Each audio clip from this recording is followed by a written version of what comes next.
ఓం శ్రీ గణేశాయ నమః. శుక్లాం భరధరం విష్ణుం శశివర్ణం చతుర్భుజం ప్రసన్నవదనం ధ్యాయే సర్వ విఘ్నోపశాంతయే. జై బోలో గణేష్ మహారాజ్కి. అనకాపల్లిలో మన హై స్కూల్ గ్రౌండ్స్లో ఎన్నో అడుగులు ఎత్తుతో కడుతున్నటువంటి మా కమిటీ తరపు నుంచి మేము మీకు ఆహ్వానం పలుకుతున్నాం. జై బోలో గణేష్ మహారాజ్కి. వక్రతుండాయ విద్మహే ఏకదంతాయ ధీమహి తన్నో ప్రచోదయాత్. జై బోలో గణేష్ మహారాజ్. హాయ్, నేను మర్చిపోయిన డైలాగ్ మళ్ళీ లాస్ట్లో అందరం కలిపాను. గణేష్ మహారాజ్కి జై. మనకి అనకాపల్లిలోని మున్సిపల్ గ్రౌండ్స్లో వినాయకుని పెడుతున్నామండి భారీ ఎత్తున.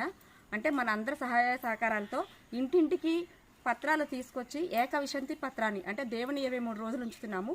23 రోజుల్లోని కూడా ఒక రోజు 21 పత్రాలతో ప్రతి ఇంటి దగ్గర నుంచి ఒక్కొక్కరికి ఒక పత్రం తేవాలండి. ఆ పత్రాలతో అభిషేకం స్వామివారికి చేద్దాం. బోలో గణేష్ మహారాజ్ కి జై.